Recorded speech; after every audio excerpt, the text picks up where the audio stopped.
1967 will always be etched in the memories of fans that attended what was the coldest game in NFL history.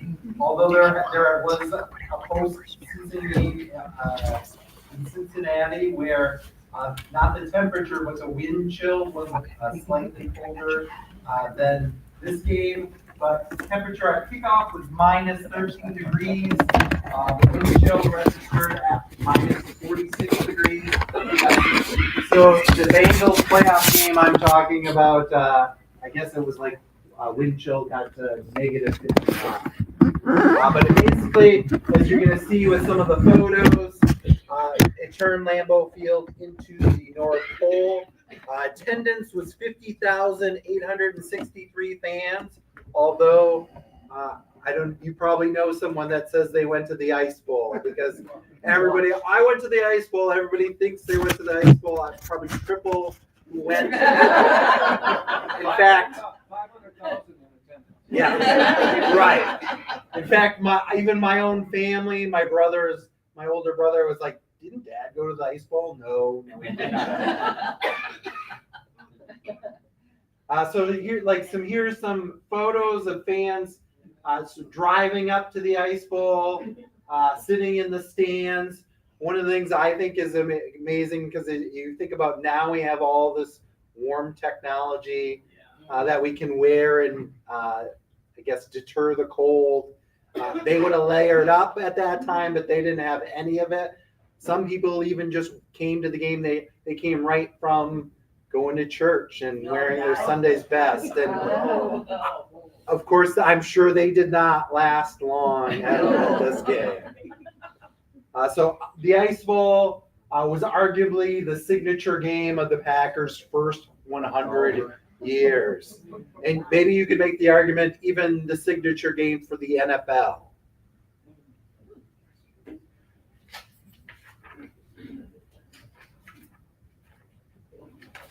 So the day before, Green Bay actually was not too bad. In fact, it was a warm 20 degrees. So 20 degrees, Christmas Eve or New Year's Eve is the day before New Year's Eve is not too cold. We think it's in the 20s, right? That time of year, it's almost balmy. It's nice, yeah. Right. And the interesting thing is, we think of all these cold games since in the Packers' history that they played, maybe not negative 13 degrees, but very cold. At this point, Lambeau Field, which opened in 1957, is only 11 years old. And so 20 degrees is actually like the coldest game that's ever been played there in the history. And I'll show you a chart in a second. But on the eve of the Ice Bowl, no one was really concerned about the weather. They didn't know this Arctic air mass that had been lingering in Canada over the week. And in fact, even the Weather Bureau was projecting for a high of 12 degrees the next day. And you'll see this picture I have. This is the playoff game. It was for the Western Conference Championship. It was played at Milwaukee County Stadium the week before, December 23rd, 1967. This game, what the Packers beat the Rams. They played this game in 20 degrees. And in fact, William Godot, who was a writer for the Washington Post, actually termed that game as the Ice Bowl. Yeah. Believe it or not. So little did he know. Very ironic. In fact, even the Cowboys, who had flew in the day before, they thought, well, this isn't too bad. They weren't expecting what was to come. Okay, so here's a list of the Packer home games, December and January, pre-Ice Bowl. So you can see 1961, the 1961 NFL Championship, where they blew out the Giants. That was the coldest game up to that point, 20 degrees.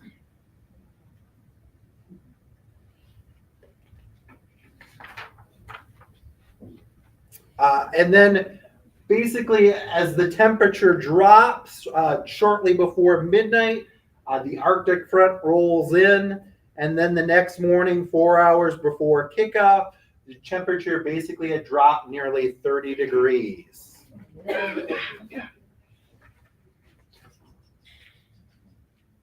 Okay, so the morning of, not only were the Cowboys, the Packers, everybody was pretty shocked at the drastic change in temperature. The Cowboys, which is typical, in fact, teams still today typically stay in Appleton, but they stayed at the Holiday Inn 30 miles south of Green Bay, when they answered the wake-up calls and they said, "Good morning, welcome, waking up to Green Bay, it's negative 16 degrees out."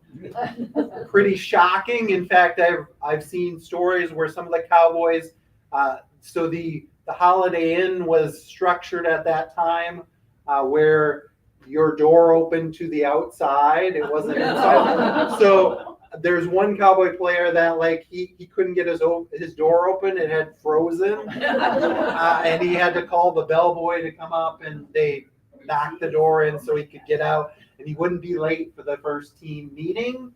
And then, of course, was the Packers. They stayed in their homes. They weren't expecting the bone-chilling cold. In fact, Dave Robinson tells the story of how his car wouldn't start. And, of course, being neighborly Green Bay, his neighbor actually gave him a ride to the game. So shortly before kickoff, the news doesn't really get any better, either for the NFL or Packers officials as they arrive at the stadium.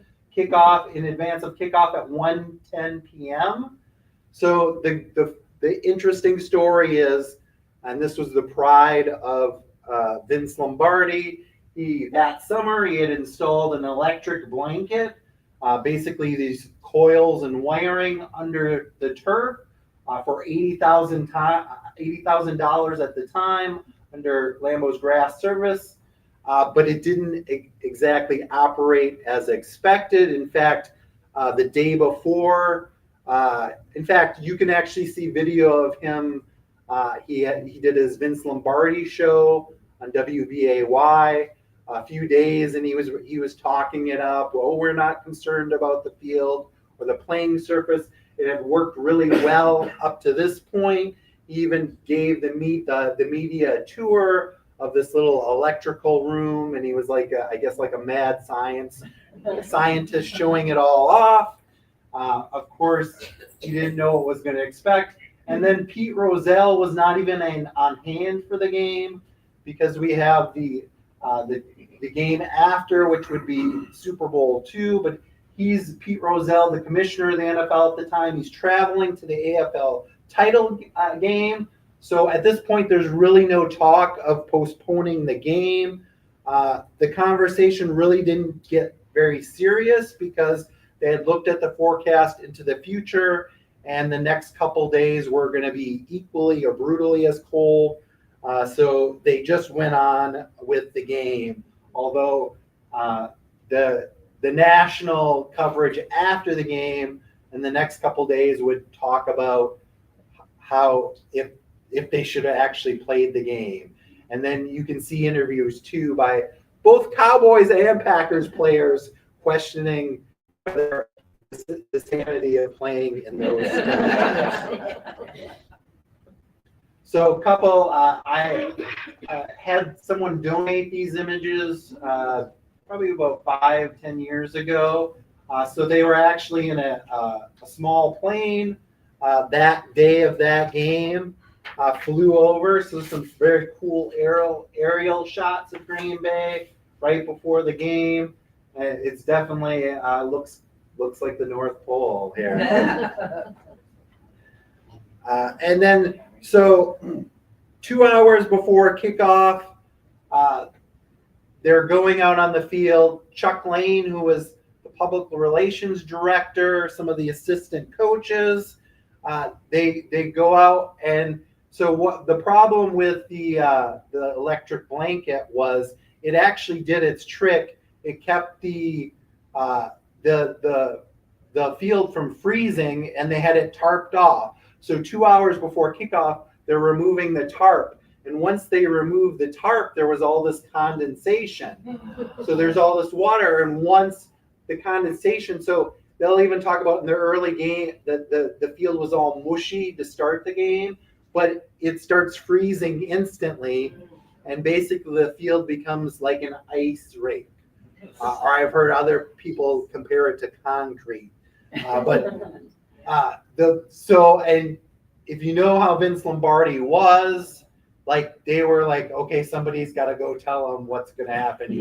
And of course, he's furious because he's basically embarrassed that his pride and joy, his baby, didn't go to as planned.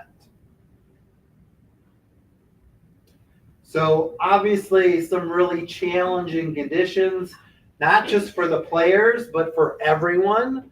Multiple players from both teams suffered from frostbite, including Packers' Ray Nitschke. In fact, I've also read where, so Lombardi, everything's mental toughness. He's telling the players not to wear gloves. And if you watch the video, most of them aren't wearing gloves. Like obviously you have to remember that they had hand warmers and stuff, and they would, you're not always out on the field, whether in your offense or defense. So they built like tent-like structures with propane heaters, and they'd go in and they could warm up. So you're still out there for a significant time. But the story goes, Packers linebacker Dave Robinson, he's a black player. If you don't know, he goes to the equipment guy. He's like, give me some brown gloves. He'll never know the difference. So he did, and you can see him in pictures and stuff. He did wear gloves that game. And then, of course, right before the game starts, or as the game starts, the officials, they have their whistles in the mouth. And of course, you know what whistles are made of. And so at the beginning of the game, they blew the whistle, stuck to their mouth, tore the skin from the mouth. So the official's actually bleeding. The blood freezes to his face. He had blood on his face the whole game. And they had to stop using whistles. They used hand signals the rest of the game. Then there's the UW lacrosse marching band. They were scheduled to be the halftime entertainment. They arrived at like 10 a.m. To practice. And after practicing for a little more than like an hour, 11 of the members were taken to the hospital because some of them were passing out. It was so cold, obviously using the metal instruments and such. So not very realistic. So they were not able to perform. And then, of course, even those covering the game encountered problems from the media up in the press box, where the windows would frost over, and really over the course of the game, there was like a layer of ice freezing, and they actually sent somebody to go get antifreeze, and they'd be pouring they used 3 cans of antifreeze to keep the windows clear so they could see. Camera lenses for photographers who went the game, they froze up. And then of course, broadcaster, very famous, Frank Gifford, was famously said on the air, I think I will take another bite out of my coffee.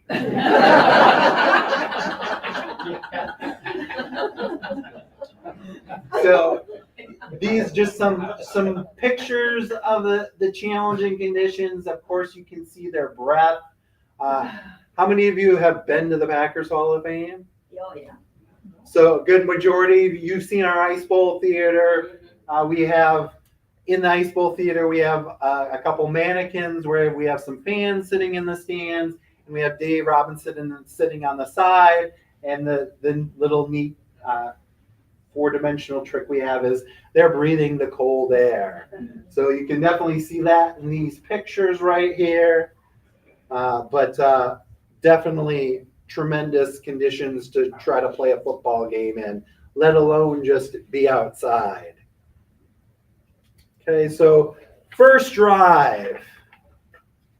The Packers, of course, Lombardi preached mental toughness, discipline, and they were hard-nosed, and this was a very aging team.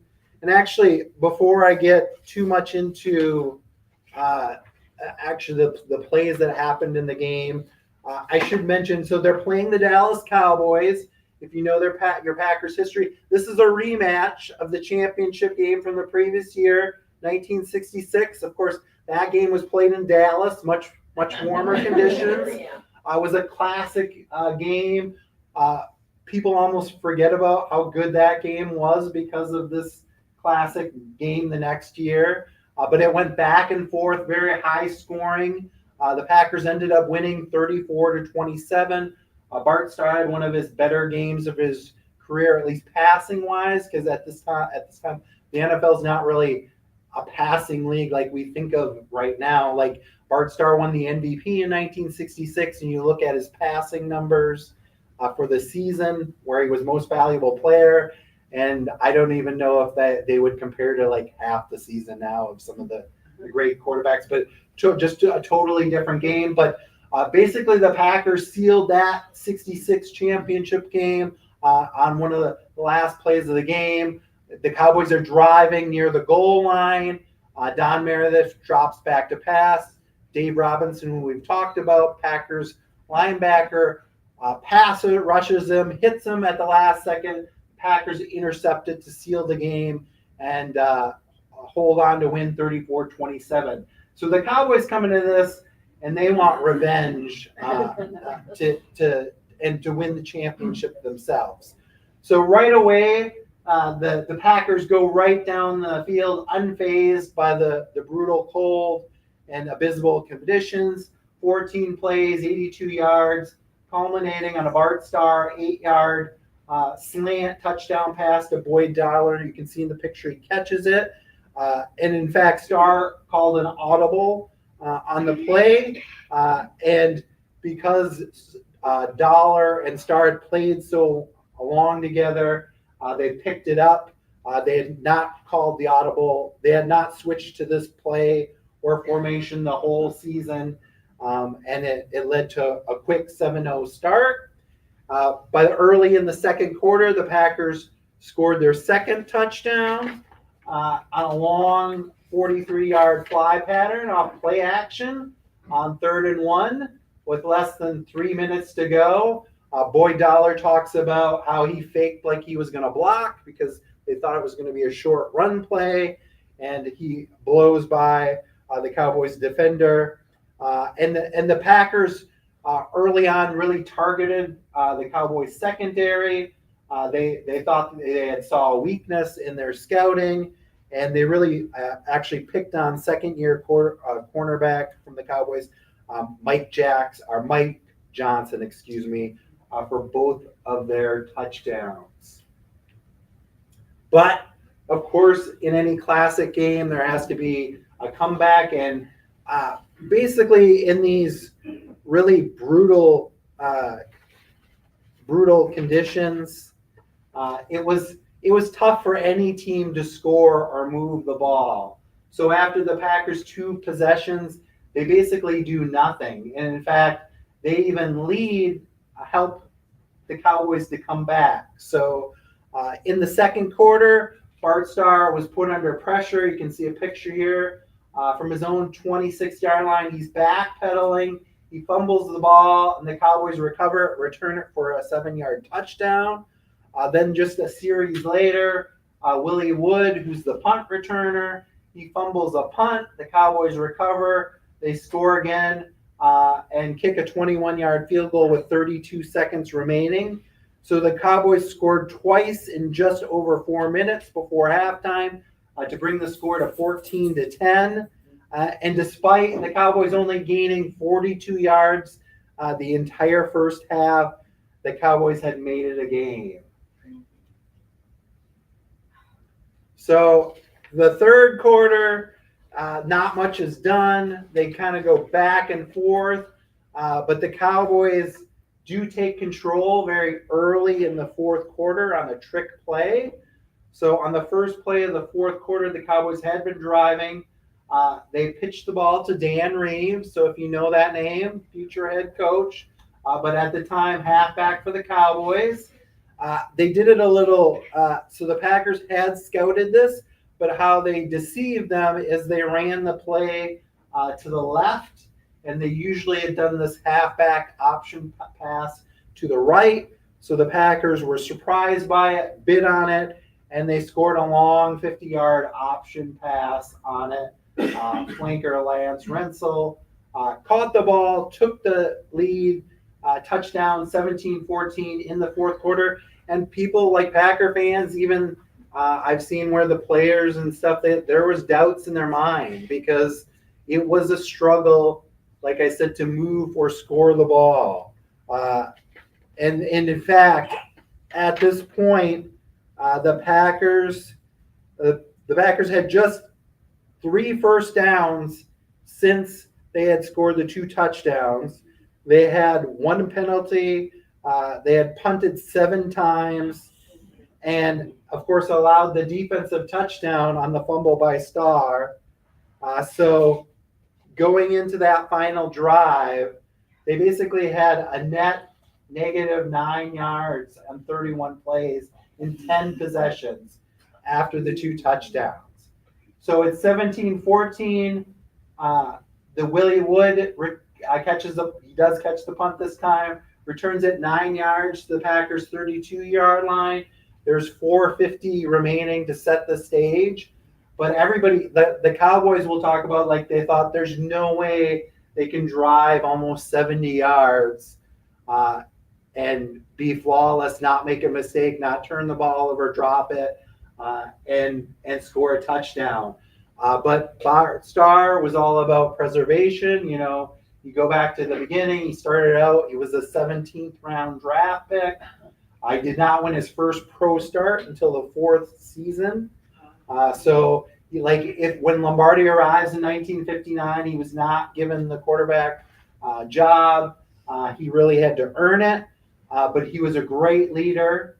And he comes into the huddle and he says, "Hey, we're gonna do this. We're gonna drive right down the field." And he instilled confidence in the players in that huddle. Can I ask what all the red was in the last picture in the stand? What were they wearing that was red? Yeah, so it's basically hunting gear. So you have to remember at this time it's not like now where everybody has Packers merchandise. There was very little merchandise. In fact,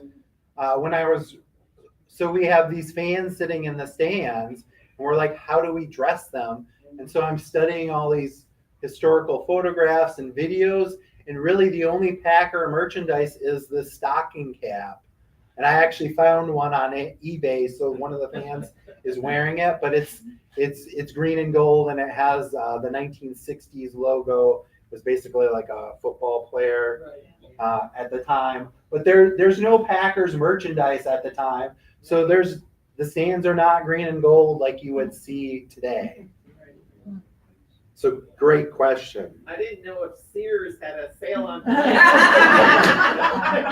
No, yeah. I mean, there was you might be able to find like one sweatshirt with Packers on it, and merchandising really doesn't come into play until for the National Football League till like the 1980s. Okay, so basically, they start this long drive. It first starts out on first down. Starr flipped the ball to Donnie Anderson. He gained 6 yards. Then Chuck Mercine, who you see pictured here, he runs for another 7 yards. Then he hits Dollar over the middle for 13 yards. We're going to see a clip of that a little bit, but you'll see he catches the ball, hits the ground. It's like cement. He's shaking up. Then Donnie Anderson, was dropped for a 9-yard loss. So all of a sudden it's 2nd and 19 from the 49-yard line, and like gaining 19 yards in these type of conditions, like it looks like the Packers are in trouble. But Chuck Mercine actually went to Bart in the huddle and said the linebackers are laying really off. The running backs coming off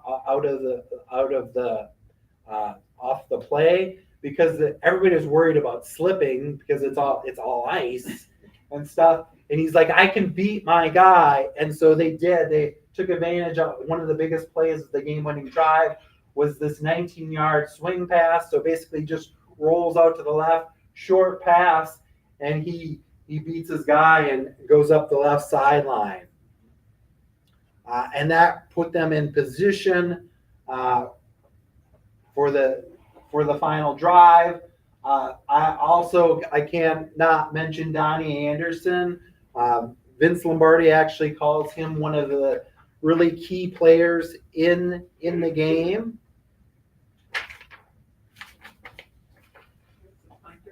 Yes, so at this time, players had dual roles. In fact, not necessarily in this game, but like Paul Hornung, Jerry Kramer both kicked field goals during the 60s, but Donnie Anderson was the punter. So he handled the ball 30 times in the Ice Bowl. That was 13 more times than anyone other than obviously the two quarterbacks, Bart Starr and Don Meredith. But he gave him one of the highest compliments, Vince Lombardi, after the game. As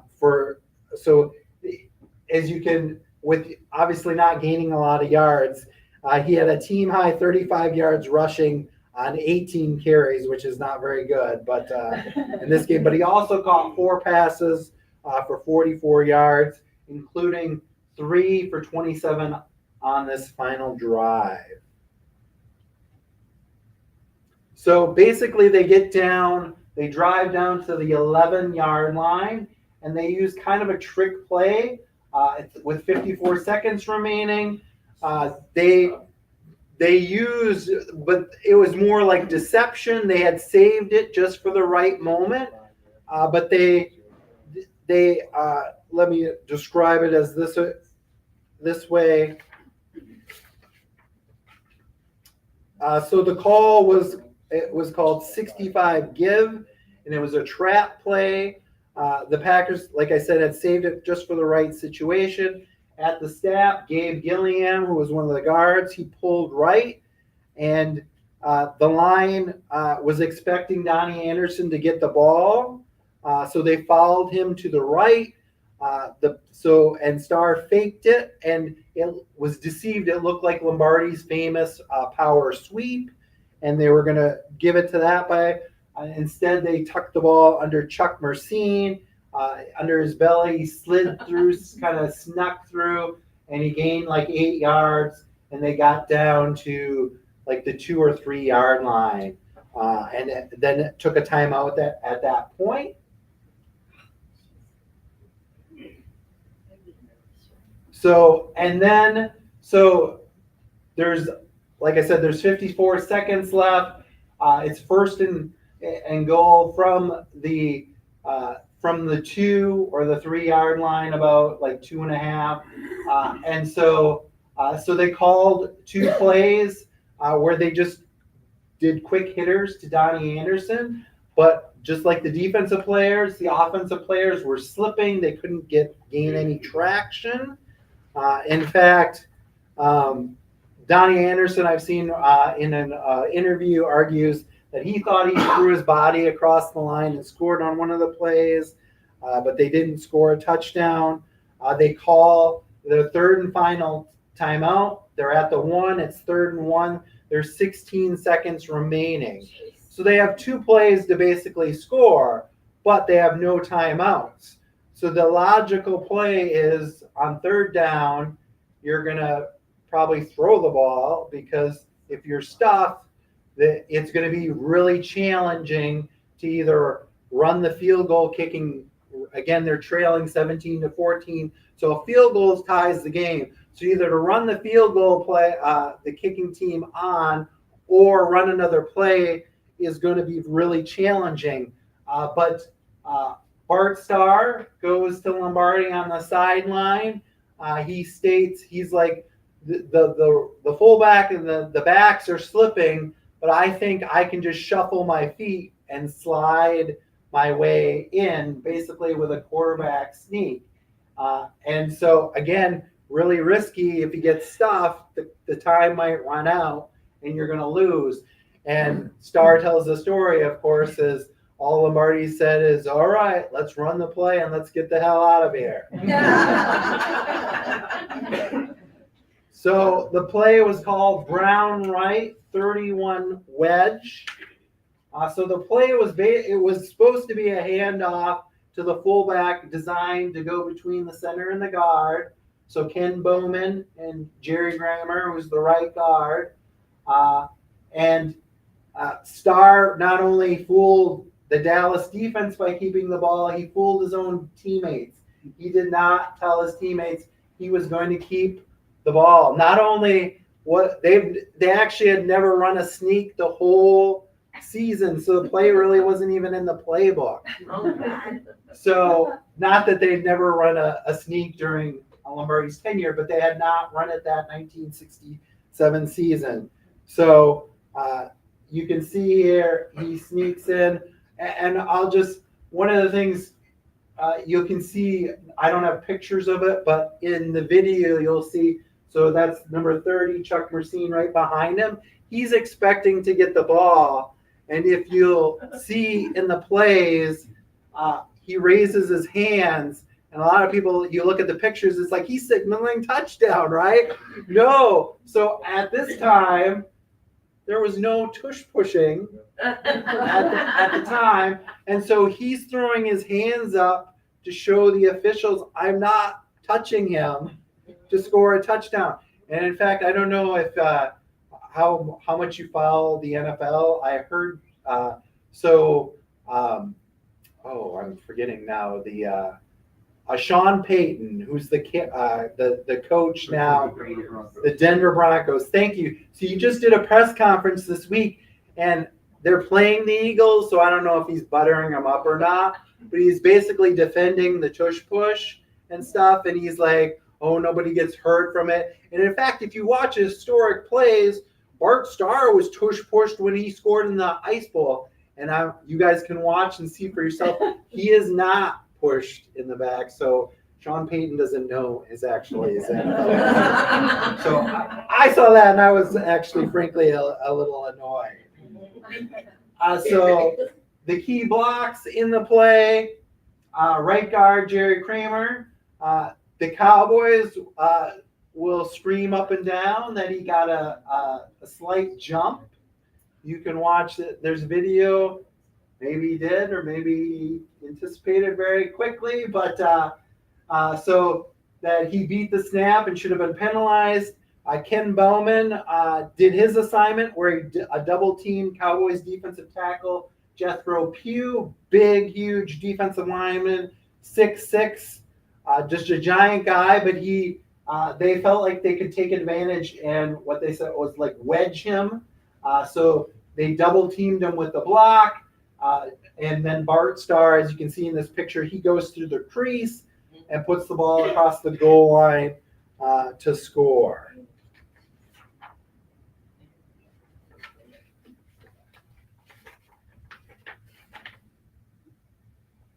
So the Packers really proved the veteran championship team they were. A 12-play drive, 68 yards, lasted 4 minutes and 37 seconds as Bart Starr probably scored the most famous sneak in NFL history with 13 seconds remaining. So this is one of the more famous photographs, not only in Packers history, but NFL history. And then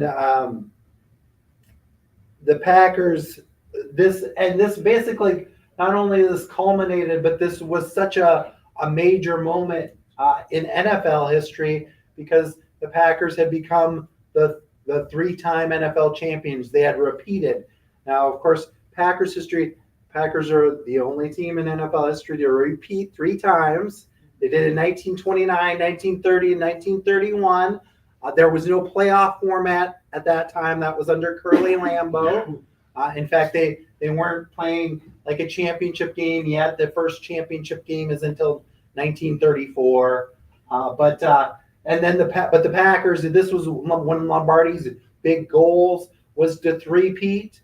Okay, of course, we all know about the Chiefs were going for it this year. I don't know about you, if you're a Packers fan. I think most of you in this room are Packers fans.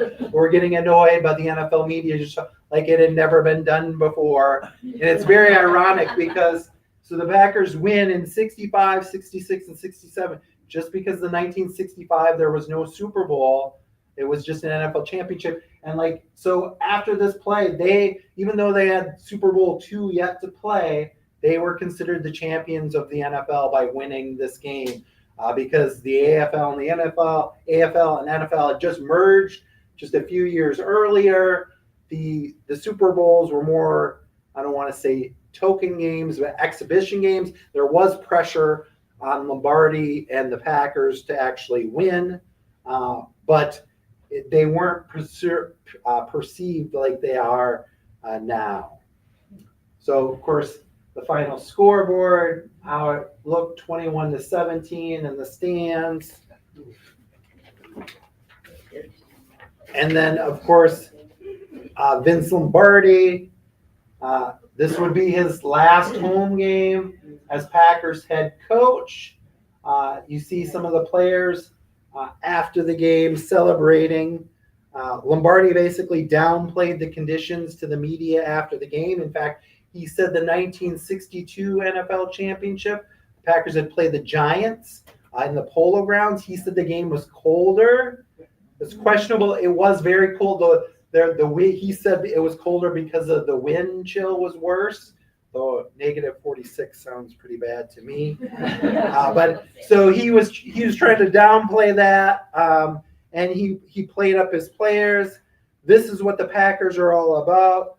What we did in the last 2 minutes, they didn't do it for individual glory. They did it for each other because they respected each other and they had a feeling for the other fellow that they could do it and accomplish this goal. And then, of course, you have the fans crashing the field. It's different now. There's no, you're not arrested or you're fine. So everybody's running onto the field. They take down the goalpost. In fact, in our Ice Bowl theater, we have a huge chunk of the goalpost that how we ended up with it is so they got this piece off and they went to this local auto repair shop and they were going to cut it into pieces. And then it was taking too long. And so they let one of the guys just keep it and they ended up never cutting it completely out. But so you can see the fans celebrating the historic achievement. Some more pictures. You see them hanging on the goalpost. I don't know if that's, I basically want to be hanging on metal and it's negative 13 degrees out. There's this famous sign that's in the stands. It makes way. Believe it or not, I actually could have got this sign. It had been stored in a barn house, like 40 miles from here. The problem was it was deteriorating greatly, and as if you work in a museum, you know, there was no way I didn't have a case big enough to display it. I didn't know how to do it, and I was worried about it being just in such a fragile state. So I did not take it, but very historic sign here. And then, of course, like I mentioned, the Packers were considered NFL champions. Headlines and stories across the NFL hailed them as the first the first team to do 3 straight since the playoff format was instilled. And then, of course, there was buzz about whether the wisdom of actually playing in such brutal temperatures. This is the headline from the Green Bay Press Gazette here. And then, of course, there was still the second NFL World Championship game was going to be played in Miami.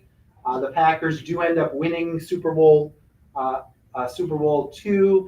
It's basically the last. They win at 33-14 against the Raiders.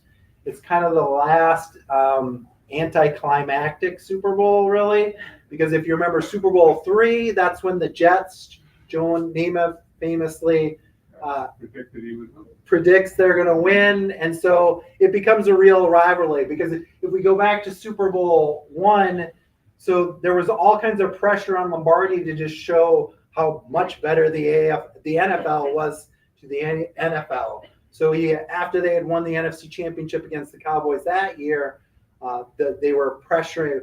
Everybody was calling him, including the commissioner. You got to win. You got to show we're better than the AFL. And so they do. But this is, like I said, the team is an aging team. It's on the end. Lombardi's aging. In fact, there are rumors percolating after this game that he's going to retire. And sure enough, he does. He retires, becomes just the general manager for the Packers. And he doesn't like that for 1 year. And Phil Bankston, his defensive coordinator, basically takes on the head coach. He doesn't like it. He respects Bankston too much. So then a couple of years later, he goes to Washington, and they offer him something the Packers can't. They offer him ownership too and full control. And so he goes until he tragically gets cancer and passes away. So that's I do have a video clip. I'll show the. It's about 8 or 9 minutes. I'll show you the video clip, and then I'll open it up for questions. So, and if you want to watch, so this comes from our Packers Legacy documentary.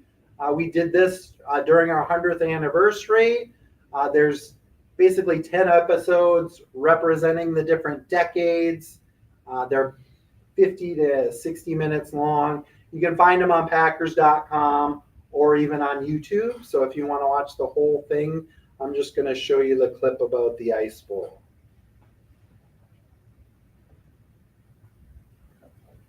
As they did on the first. They beat the Dallas Cowboys on January 1st. And that's the interception from the championship game the year before. Face them again. Marty was the guy that kept everything in check. He would inspect the field. Then he had his anti-freeze situation there where he installed a whole bunch of wires under the stadium floor to keep the field soft. He loved gadgets. He just absolutely loved things that felt gave him a competitive advantage. This system would keep the soil from freezing and therefore make it playable. And so the night before the game, they turned it on. That night, the weather changed. The weatherman made a terrible forecast. December 31st, 1967. Whereas Linda said, we had called at the hotel, howdy doody, Packer. He said, what? He said, howdy doody, it's 7 o'clock in the morning at 16 below. And Meredith said, 16 below what? Just absolutely unvacated ice. Yesterday, Saturday before that Sunday game, was 9 degrees. It was maybe 20, 30 degrees, but hot and sunny and beautiful. We were running around a bunch of coats on the field. The press box on the west side of the Manitowoc didn't have a sheet in it at all. I thought, would this be lovely? And the field was another story. When they got to Lambeau Field, some of the Packers coaches are down there. The grass was nice and soft and warm until it took a car. And that was the winter hat I was talking about. It froze. You see the ice creeping across the field in the frozen tundra. And someone said, we better go up and tell your boss the system's not working. And none of the assistant coaches would do it. Unlike the young brother, he gave him all the crappy jobs. So I went to the party and coach just said, we got a problem. What's that? I said, your field was frozen. So you're kidding me, can't you? I said, oh, yeah, it is. Unfortunately, I thought you needed to know. Well, he just flew off the handle with that one. People started filing into the locker room, and there's a lot of rumors going on. Yeah, that's great. Coach heard that too. He said, we're playing this game. So get out there, get warmed up, let's go. Getting warmed up was impossible. And some guys wore gloves, and Dave Robinson said, I'm gonna wear a brown glove, and he won't know the difference. And like, how he did. It wasn't, actually. All the mud too, regulated on the field, froze to the field. It was almost as if you had stuck a wall and you laid it down and then you had to play on that. the upper level was where the cameras were, so there couldn't be glass in front of the cameras. So for the entire game, we were literally outside. Every time a guy opened that damn door, it was like the Arctic Circle, coffee frozen on the ledge. Guys, why made the windows good, heats, the breath, so you could see out the window. It was terrible conditions. The first play of the game was almost a disaster. Donnie had 7 fouls. You know, it was like trying to pull an ice cube. The referee blew the whistle. He tried to pull the whistle, which was a metal whistle. It stuck to his lip, and he had to rip it out of his mouth. He practiced it, and the blood froze. And from that moment on, there was never another whistle in the ice pool. We played the entire ice pool, listening to the commands of the referee saying, stop. Packers scored early, terrible running conditions. Field it was getting worse and worse and worse. And the weather was really the number one thing that the Packers were fighting at that time, as were the Cowboys. The Cowboys take a lead late in the game. They're winning this damn game at Green Bay of all places. Final drive in high school, we're down 3.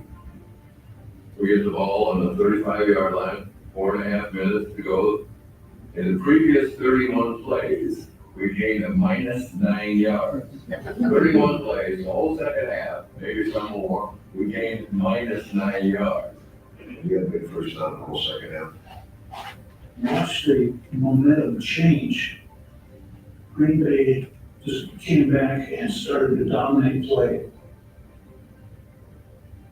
And that's how I look at I was in my teammates.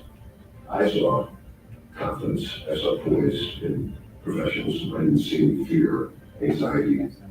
I talked to Art later, and I said, what made you think you could take that team down the field? What were you thinking about?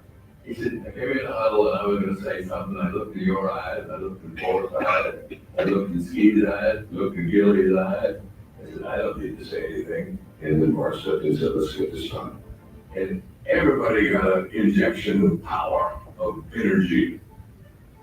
The greatest drive I've ever seen in football was that drive. 68 yards. Now he caught a little pass to begin the drive. I got a 7-yard runoff right tackle for first down. Donnie Anderson was sensational. Chuck Mercine played his heart out. I told Bart Starr that I was open in the left flat. He hit me for an 18-yard catch, and then I was stopped the clock. All of a sudden, that half the yard was in drive. We need to get this ball in the end zone. I don't think that there was any doubt in anybody's mind that we had to, or otherwise it was over for us. Bart says to Ski in the huddle, he says, Ski, can you lock Andre on the give play? And Ski says, run it on 2. And we gained 11 yards down to the 1-yard line. They call a couple of dive plays for halfback to Donnie Anderson, number 44. Both times, Donnie slipped. So the final timeout was 16 seconds to go. Bart went to the sideline. I said, Coach, I'm up underneath the center. I can lunge my way into the end zone. All he said was, then run it. Let's get the hell out of here. He wasn't a sneak. He didn't call a sneak. Called a handoff. The play was ground right 31 wedge, which Chuck Mercine was supposed to get the ball. I was telling you this year I was going to get a chance to win the game. And on Hill, minus 13 degrees with a 36 below, 0 wind chill. Bart Starr finishes a 12-play, 68-yard drive with a 1-yard touchdown quarterback sneak. The winning touchdown with 13 seconds remaining. He kept the ball. He didn't tell me that he was going to keep the ball. I turned around and I saw Bart tumble into the end zone, and he was across the line, right? And, whew, we got it. My next fear was don't push him into the end zone because he wouldn't stop. And if I pushed him or assisted in his end zone, it would have been a penalty. So that's why I threw my arms up in the air, trying to serve the referee. I'm not assisting because I bumped him.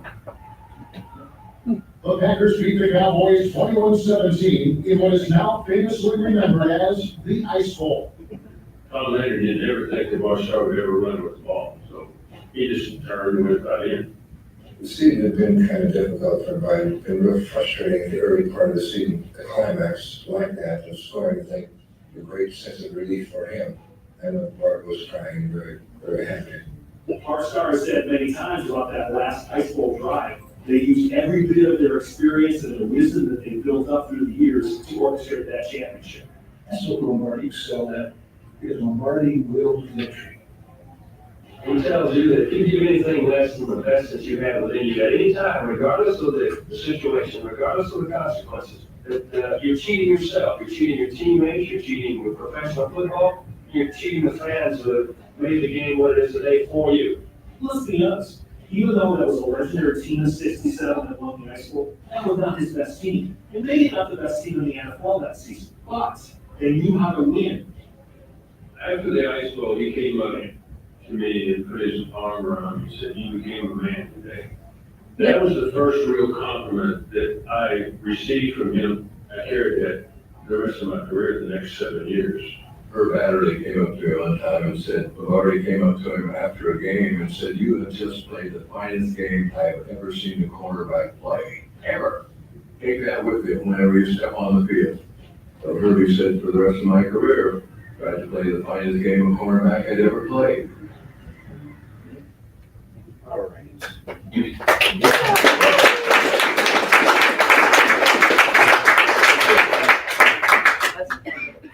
Do you have any questions for me?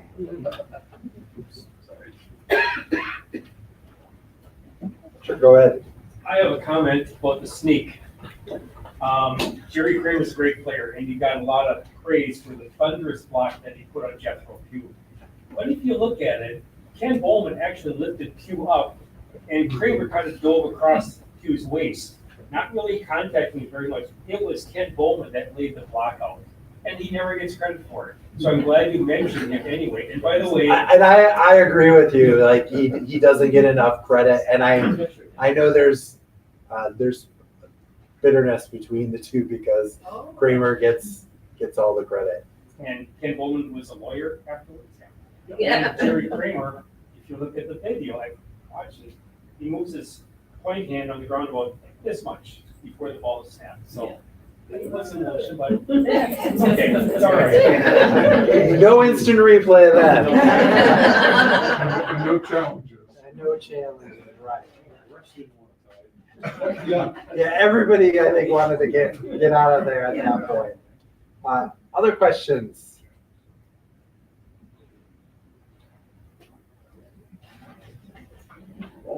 But my grandfather, he was at the game. Yeah. When he passed, he gave me the original program that you had showed earlier. But they do sell replicas. Did you sell them at the field, at the stadium at all? Or? They don't. No, we don't have replicas. I mean, sometimes they'll. I think they sell like. There's some like ticket stubs that they blow up and they sell. Okay. I don't think anything about programs, but if it's in good condition, it is quite valuable. You had a ticket on one of your slides, right? For the game, was it $1? No, that was a ticket for the 1961 championship game. Because at that point, that was the coldest game in Packer home history for December-January games. I actually didn't use. I do have a full ticket stub, and the reason they went to the game, but they went so late. They went in that they didn't, because usually they tore their stubs, and so it's pretty rare or unique to have a full ticket stub. I don't remember off the top of my head, but it was probably about $10 or so. What was your most recent artifact purchase, and what's your favorite artifact? So we operate just like any other museum. We don't purchase items.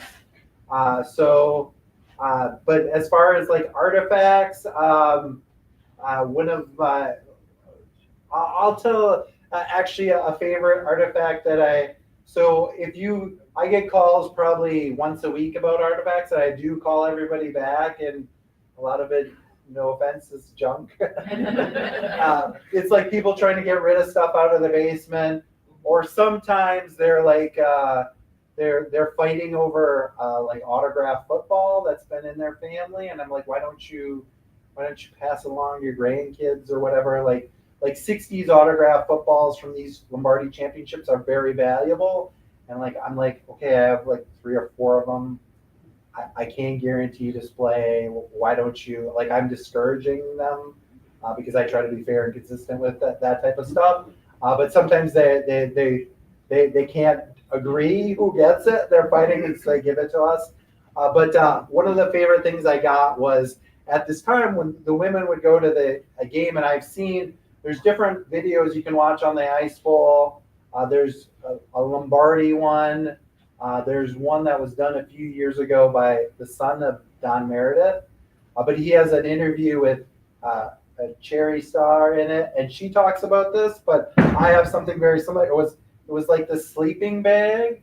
So it's really cool because there wasn't a lot of merchandising. It actually has the Packers logo on it, but it looks like a box, and basically they put their feet in it. If they're wearing a dress, it pull up like a sleeping bag, and it's how it kept them, covering them warm. And so I think that's a very cool artifact that I had donated, and why it's worth calling everybody back, because you get those treasures occasionally. Other questions? Well, when you said that other ice bowl, are you talking about the one, the Chargers in January of '82? Against the Bengals, yeah. Yeah. Yes, I was. Freezer bowl. The freezer bowl. There you go. I didn't remember what it was, but yeah, it's the playoff game. I just didn't want to I wanted to be historically accurate because it wasn't the temperature without wind chill wasn't as cold as the ice bowl, but with the wind chill it was. Sure. Go ahead. And do you know when you're gonna sell stock again? That they do not leave up to me. I'm not sure. They try not to do it too often. Right. Usually it coincides with, sometimes coincides with championship teams, but usually what they use the stock for is to help with renovations for the stadium. So it can't be used for like or acquiring players. So when they need stuff done, that also times. I know there was a question back there, and I'll come back to you. Just a comment that we are so blessed to have had Bart Starr as our quarterback for those years. What a class individual. Back in 1962, they had football cards in the back of the cereal, 6 of them. And I've got Bart Starr probably from Great Nuts or something like that. So years later, Bart Starr was signing the high school portrait and a canvas up in Green Bay. I thought that's kind of old history. Not a lot of people are going to pay a lot of money for that. Well, there were people lined up. And he was in the back, you couldn't see him. So I'm up there with my little card, talking to the manager of the store, and they said, any chance that Bart Starr could maybe sign this? He said, I don't know. I'll take it back to him. And I'm kind of like, okay. So he signed it, number 15, Bart Starr. But the following Monday morning, I got a call from his office in Birmingham, Alabama, just making sure that I got my card back. Cool. And I can concur with that. I only met him once in my tenure with the Packers before he passed on, but a very true Southern gentleman. You had a question? I've forgotten the question. But I didn't know Bart Starr went to Alabama, and our son went to Alabama recently. And so, like, Alabama has 4 NFL quarterbacks out of 32 right now. So it's pretty, and I didn't know Joe Namath went to Alabama either. Yeah, it has a long tradition even before the recent era. I was gonna ask you about the current locker room. I had heard, they surprise the players, so can you tell us anything about that, or do you know anything about that? I know a little bit about it. It's state of the art, and it's all digital now. So from my perspective, so one of the things I got was that there's no longer they weren't paper, but there's no longer ID with their nameplates. So I got all the old nameplates. Usually they give them to, but I got all of them from like the last 10 years because now like a new player comes in they can type it in Right, basically it's not seconds. like a slide, and it like goes at an up and- office or something. Yeah, and it's all these LEDs, and I think that's the most spectacular thing about it. What happened to the electrical field warming system? I do know that actually. I know there's pieces of it in the Pro Football Hall of Fame. So they So did do they just they take do it have out some of the after that wiring. game? We don't have it in our collection, but I interned there a long time ago, and I remember handling it. So they used it again, or they just? Yeah, I mean they kept it. I mean they spent $80,000 on it. Yeah. I mean there's now we use like there's tubing and they run antifreeze through it and stuff. And so the frozen tundra is really never frozen anymore. Are we the only team field with that system, or have other people I've- taken that system? I believe there's another team that has like a similar system. Yeah, I'm not sure on that, but Now, in the development of what you're doing there, what do you see for the future, exhibits for the future? Or what would you really like to see done for the next few years? so we have a temporary exhibit, and we change that out annually. Usually I change it out during training camp. Sometimes what it's going to be just it happens naturally. Like the Packers haven't played internationally forever, other than in the preseason, and so I had that. We have like this 10-year plan about different ideas, and so when they finally played the Giants in London, we did an exhibit on that. This year, like it's honoring Sterling Sharp. So whenever we have a player that goes into the Pro Football Hall of Fame, we always honor them for a year with an entire exhibit. So like if Sharp goes in, Mike Holmgren was close. If he goes in, we do something on them. But we have different ideas. I'm right now I'm leaning towards this exhibit on Curly Lambeau. So Because of one. No, I will go into one in just a second. But so I connected with his grandson, and he shared with me all these documents, old photos and letters. And so it's because it comes from Marguerite, who was his first wife, if you know your Packers history. But so she had saved all this stuff, and I'm right now it's like very nothing's been set, but I have this vision of it like Curly and Marguerite. And so there's like when he played at Notre Dame for 1 year, there's letters from Notre Dame. He talks about playing Michigan State there. It's pretty cool. So I'd like to share that. There's stuff from their high school sweethearts, and then there's just like scrapbooks. So that's something going in the direction. And then to go number one, I don't know. Cliff Crystal is our team historian. I work very closely with him.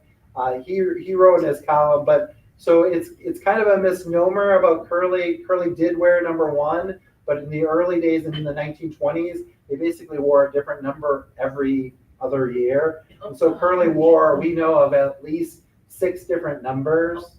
So you obviously can't retire all the numbers. He did probably wear number one, the most prominent. He wore it for like 2 or 3 years, but I can show you pictures of him wearing 20, 18, and numerous other numbers. So he doesn't have a number of retired. So no, that was kind of a myth that it was ever officially retired. It was rarely given out, but so it's just kind of ironic. And then the funny thing is, so in our Packers Hall of Fame, we have it's called an exploding uniform. It's based on, if you've ever been to the Harley Davidson Museum in Milwaukee, they have an exploding motorcycle. If you look at it straight on, you see it'll put together. And then if you look at the side, it shows every piece of the motorcycle. So we do that with the uniform and all the pieces of equipment. And when we first reopened, like 10 years ago, it was Eddie Lacy, and then the player kept getting released or traded or signed to somebody else. And they're on these like tension wires, and it's really tricky to change out. So we finally went to this generic number 1. But we've decided where else we can't go to 0 because 0's been given out too. So we're just gonna keep 1 on the display. A quick follow-up about Sterling Sharp. I hope you have some clips there on the acceptance speech at the Pro Football Hall of Fame that his brother Shannon, who did the introduction and You're reading my mind. All right. So Now, we this is the first pair of brothers, if I'm not mistaken, in the Pro Football Hall of Fame. So you got to come up to the Packers Hall of Fame next because you'll see in the display on one wall we talk about them being the first brothers, and the quote that you're talking about is on the display. So That was cool. It was very Watching the cool. combination. I can't. We don't have the current clip of the most recent induction, but we do have. We have some of his other great moments, like the Detroit playoff game, the wild card game, where he catches the game-winning touchdown. Following up on your Lambo display idea, which is awesome, I've noticed over the last 15-year history through the Hall of Fame, less original artifacts from the early years. And I know you guys have the electronic thing where you can actually go back and see a lot of those items that used to be. I'm presuming that's because of, just the deterioration of some of these items.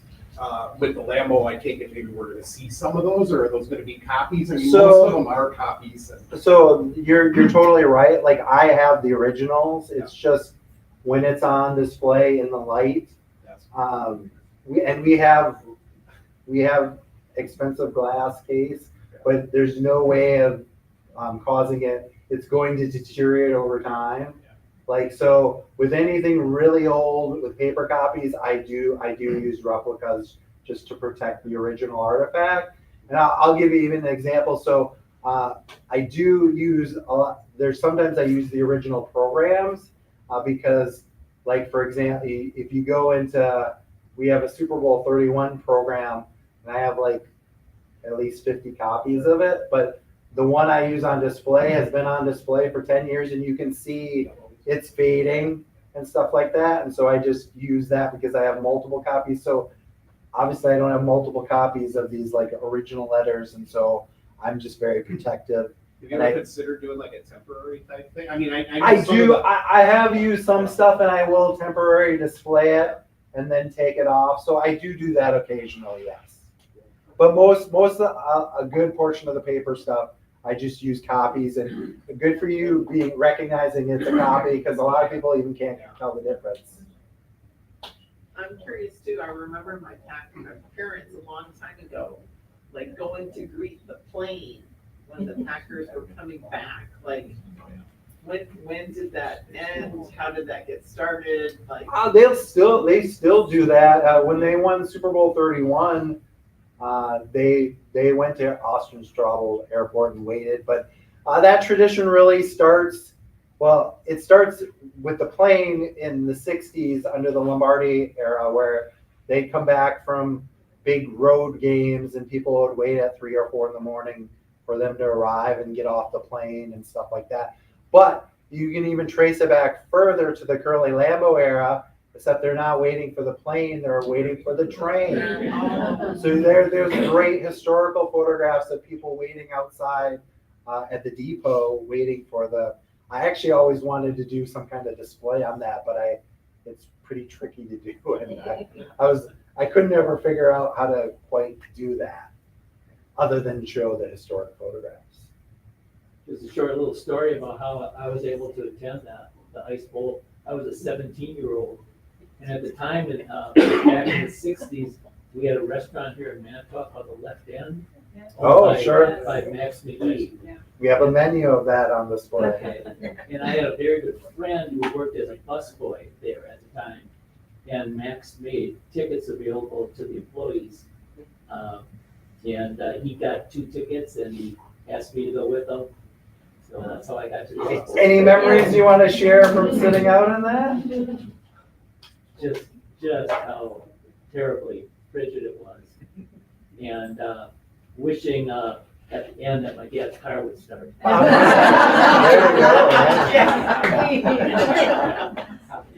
Perfect. Yeah. Okay. And you wear red? No, but I think I have triple layers. A question in the far I back. don't know this gentleman at 17 when you got the ticket, but another gentleman from our community, who many of you may know, is Judge Pat Willis. He was 17 at the same Yeah, time. he's in my class. He was there. He also was at the game. I think about, well, it might have been 50 years from the time, 2017, the Herald Times did a spread on the ice bowl. I collected a lot of artifacts and papers. Just a few weeks ago, I'm going through papers. Well, here's Pat Willis on the cover, showing his ice bowl. And a week or so later, I gave it to him. Pat would have loved to have been here, but he's at choir practice. We all have our priorities. He told me he was very hot. It was so cold. He said he couldn't honestly say he really saw that last play he was looking, but it was just so cold and afraid that outnumbers he could. In the back? My sister and brother-in-law were there too, and they won their tickets at the bar the night before. They were drunk, I said, sure, we'll go.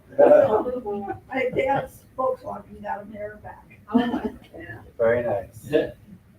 All right, so I'm gonna end it there for us. Thank you guys for all your amazing questions, and thank you, Brent, as well.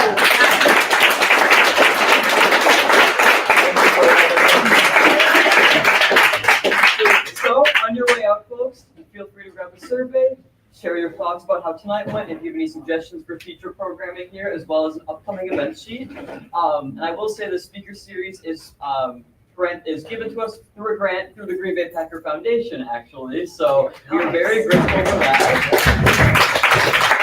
And also made possible by our volunteers, our members, and our donors of our museum. So if you're interested in getting a little bit more involved here at the museum, you can come up to me after. I'll be around here. So thank you guys all again for coming out tonight.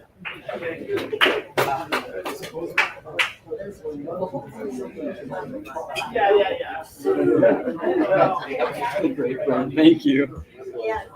What's the topic a month from now? The topic of